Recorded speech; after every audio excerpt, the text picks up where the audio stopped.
Assalamualaikum warahmatullahi wabarakatuh. Apa kabar hari ini anak-anak semua? Semoga semuanya selalu sehat walafiat tanpa kurang suatu apapun, dan semoga semuanya selalu dalam lindungan Allah Subhanahu wa taala. Allahumma amin. Oke, seperti biasa sebelum kita memulai pelajaran fikih pada hari ini, marilah kita baca bacaan basmalah bersama-sama. Bismillahirrahmanirrahim. Oke, sebelum kita masuk materi fikih pada hari ini, seperti biasa Ibu akan promosi dan merekomendasikan satu buku terlebih dahulu. Nah, untuk kali ini kita akan membahas tentang fikih menikah ya, atau kitab nikah. Nah, salah satu buku yang sangat Ibu rekomendasikan adalah buku tentang merumahkan cinta, di mana buku merumahkan cinta ini ada 3 jilid sebenarnya, ada Akad, Muhabah, dan Sakinah. Namun kita bahas yang buku pertama ini adalah Akad, saat perjanjian kuat telah terikrarkan. Dan buku ini ditulis oleh Cahyadi Takaryawan, di mana buku ini penerbitnya adalah Era Adicitra Intermedia yang diterbitkan pada bulan November tahun 2020 dan tebalnya setebal 260 halaman. Dan penyuntingnya ada 3 orang, yaitu Arif Gianto, Taufik Hudori Setiawan, dan Rahmi N. Hamidawati. Nah, seperti yang sudah kita pelajari ya anak-anaknya pada kitab menikah, pada fikih menikah, bahwasanya rukun menikah itu kan ada 3, yaitu akad yang pertama, kemudian yang kedua adalah wali dalam pernikahan bagi perempuan, dan yang ketiga adalah saksi, yaitu 2 orang saksi yang adil dalam prosesi pernikahan tersebut. Nah, sekarang yang akan kita bahas dan yang akan kita pelajari pada materi fikih menikah hari ini adalah tentang kejadian atau sesuatu yang perlu kita lakukan setelah walimah itu selesai terjalin atau sudah dikatakan sah menjadi suami istri. Nah, apa aja itu? Ayo kita check it out this book. Oke, nah sebelumnya ya anak-anak, ini benar-benar buku yang sangat Ibu rekomendasikan buat anak-anak yang insya Allah suatu hari akan bercita-cita menikah ya anak-anak. Tentunya karena kita semua adalah umat Rasulullah SAW, maka kita harus mengikuti sunnah Rasulullah dengan menikah salah satunya. Itu suatu hari menjadi cita-cita anak-anakku semua ya. Jadi setelah kita mempelajari tentang kitab menikah, maka kita akan mempelajari pada hari ini tentang hal yang dilakukan pengantin setelah menikah. Apa aja itu? Nah, yang pertama adalah mendoakan istri. Jadi di antara sunnah kenabian adalah doa suami untuk istri ketika bertemu setelah akad nikah dan walimah. Caranya adalah dengan meletakkan tangan kanan di kening atau di atas kepala, di mana tumbuh bagian rambut pada seorang istri. Nah, jadi ketika sudah dinyatakan sah sebagai seorang suami istri, maka sebaiknya seorang suami mendoakan istrinya dengan sembari meletakkan tangan kanannya di atas kepala atau di keningnya seorang istri, sembari mendoakan seperti hadis riwayat Bukhari, Abu Daud, dan Ibnu Majah, yakni, ya Allah, aku meminta kepadamu dari kebaikannya dan kebaikan nalurinya, dan aku mohon perlindunganmu ya Allah dari kejahatannya dan dari kejahatan naluriyahnya. Sesuai tuntunan kenabian, kening adalah bagian tubuh istri yang dipegang oleh suami pertama kali seusai upacara pernikahan mereka. Nah, hikmah dari memegang kening kemudian sembari mendoakan istrinya itu adalah sebagai perlindungan dari Allah, sebagai meminta perlindungan dari Allah, semoga suami itu bisa menerima segala kebaikannya dan bisa menerima segala keburukan yang ada di dalam istri. Seperti itu. Kemudian yang kedua adalah yang harus dilakukan setelah walimah itu sah dilaksanakan sebagai seorang suami istri adalah sholat sunnah berjamaah. Nah, suami dan istri hendaknya melaksanakan sholat berjamaah 2 rakaat dengan suami sebagai imamnya. Nah, hal ini untuk membuat awalan yang baik dalam kehidupan rumah tangga mereka. Nah, selain doa yang diucapkan suami sebelum melakukan aktivitas yang lain, mereka berdua seharusnya sholat sunnah 2 rakaat. Ini adalah sholat sunnah yang dilaksanakan pertama kali secara bersama-sama oleh suami dan istri dalam kehidupan rumah tangga. Nah, awal yang amat indah untuk menempuh perjalanan kehidupan keluarga yang berkelanjutan. Kemudian yang ketiga adalah membina suasana. Nah, membina suasana ini bermacam-macam teman-teman atau anak-anak. Jadi suami atau istri sama-sama mencairkan suasana sebagai awal pertama kali bertemu setelah sebelumnya belum pernah bertemu secara akrab dan intim ya. Jadi mungkin secara ringannya itu bisa berbicara tentang bagaimana proses walimahannya tadi, misalkan kemudian bagaimana kesan dan pesan walimahannya tadi, seperti itu untuk mencairkan suasana. Dan untuk selebihnya, ketika dalam membina suasana kehidupan rumah tangga, di dalam buku ini disebutkan bahwa ketika sudah menjalankan kehidupan rumah tangga, baik suami maupun istri, keduanya harus bisa sama-sama saling membina suasana yang harmonis. Dalam arti ketika yang satu menjadi api, maka yang satu harus bisa menjadi airnya. Ketika yang satu menjadi air, maka yang satu harus menjadi apinya. Tapi kedua-duanya harus tetap sama-sama saling berintrospeksi diri, bermusahabah diri demi melangsungkan kehidupan pernikahan yang selalu harmonis, agar terciptanya sakinah, mawadah, dan warohmah. Nah, kemudian yang keempat adalah pelan dan lembutlah.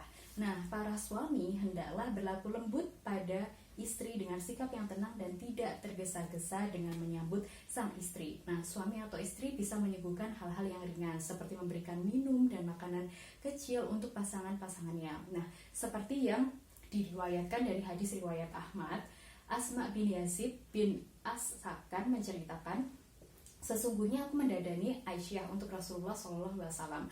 Kemudian aku datang kepada beliau dan memanggil beliau agar melihat Aisyah dengan dandanannya. Rasulullah SAW duduk di samping Aisyah dan membawakan segelas susu. Lalu beliau minum susu itu, kemudian diberikan kepada Aisyah hingga Aisyah menundukkan kepala karena malu. Lalu aku mendekatinya dan berkata kepada Aisyah, ambillah dari tangan Rasulullah. Lalu Aisyah mengambil gelas berisi susu itu dan meminumnya sedikit. Hadis riwayat Ahmad. Nah, seperti juga yang dicontohkan oleh Rasulullah SAW pada riwayat-riwayat sebelumnya ya anak-anak, bahwa Rasulullah SAW adalah tipe suami yang sangat romantis ya sama Aisyah, dimana segala sesuatunya itu dilakukan secara bersama-sama, sepiring berdua, segelas berdua. Kemudian Rasulullah itu selalu meminum bekas di gelas itu, selalu meminum bekas gelas yang gelasnya itu dari bekas bibir Aisyah radhiyallahu anha, seperti itu. Dan itu sangat romantis ya anak-anak. Dan kemudian bersikap lemah lembutlah terhadap pasangan Anda. Perhatikan bagaimana Rasulullah SAW memberi pengarahan kepada kaum laki-laki. Nah, ini penting ya bagi anak-anak, terutama yang laki-laki nih. Sesungguhnya orang yang paling baik di antara kalian adalah orang yang paling baik kepada istrinya, dan aku adalah orang yang terbaik di antara kalian terhadap istri-istri. Hadis riwayat Al-Hakim.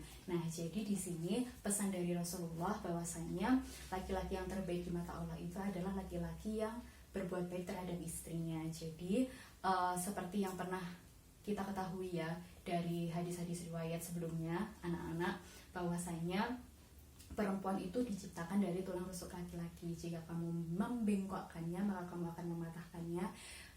Jika kamu tulang rusuk itu kan bentuknya bengkok, jadi jika kamu meluruskannya maka kamu akan mematahkannya. Namun jika kamu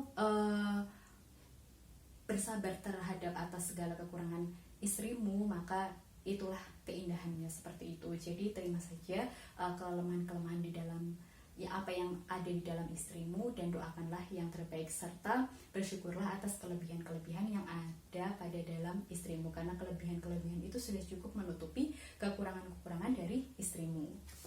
Kemudian yang selanjutnya adalah hubungan suami istri. Nah, hubungan suami istri itu tidak mesti dilakukan pada saat pertemuan pertama tersebut.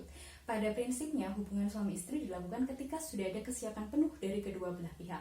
Apabila istri masih ada perasaan takut, cemas, dan khawatir karena belum terbangun suasana yang enak di antara keduanya, sebaiknya hubungan itu ditunda sampai ada suasana yang kondusif. Nah, ini termasuk nafkah batin ya, anak-anakku semua, termasuk yang laki-laki semua. Jadi ingat bahwa nafkah itu nggak cuma nafkah yang berbau lahiriah, tapi juga batiniah juga.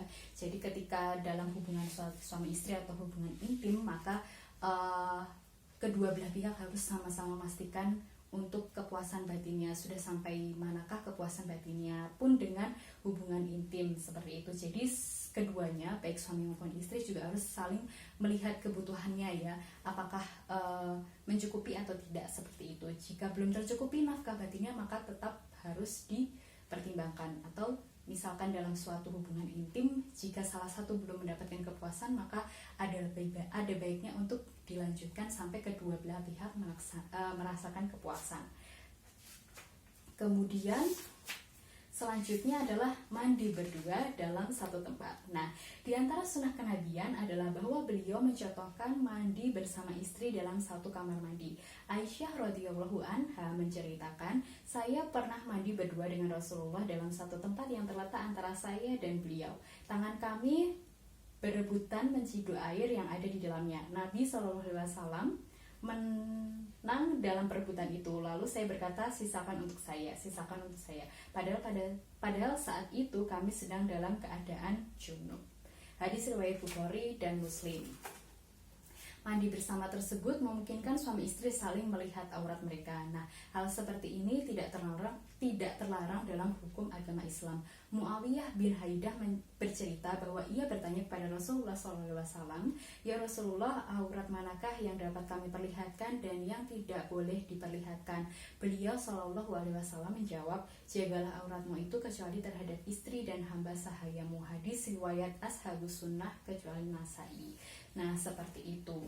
Mungkin cukup sekian yang bisa Ibu sampaikan pada hari ini. Ada kurang lebihnya Ibu mohon maaf yang sebesar-besarnya. Untuk lebih jelasnya dan untuk lebih rincinya, anak-anak bisa membeli buku ini atau membaca di perpustakaan. Kalau di perpustakaan ada tapi silahkan dibaca. Buku ini ada 3 dan bentuknya itu ada paperbacknya. Jadi satu paperback itu ada 3 buku, dan ini buku yang jilid pertama tentang akad. Dan di sini dijelaskan banyak sekali tentang bersiap diri menuju pernikahan. Itu dikatakan di sini, tertuliskan bahwa persiapan diri menjelang pernikahan itu ada kesiapan moral, konsepsional, fisik, persiapan material dan sosial. Kemudian ada menentukan pilihan calon istri, calon suami, cara mendapatkan jodoh. Kemudian di sini ada 8 ciri dan 8 perbedaan dalam mengenal dan proses ta'aruf, seperti itu. Kemudian ada kufu dan kafah. Kemudian ada saat perjanjian yang kuat telah terikrarkan, bagaimana mahar itu, bagaimana memberikan atau hukum mahar itu, kemudian bagaimana dalam proses walimahan itu, pesta pernikahan dan lain sebagainya, hukumnya seperti apa, dan yang dianjurkan Islam itu juga seperti apa, dan lain sebagainya. Teman-teman bisa dapatkan melalui buku ini. Suatu hari nanti kan pasti anak-anak semua bercita-cita untuk menikah, jadi buku ini sangat tepat untuk sebagai pedoman dan bekal sebelum melangkah ke jenjang yang selanjutnya. Nah, oke.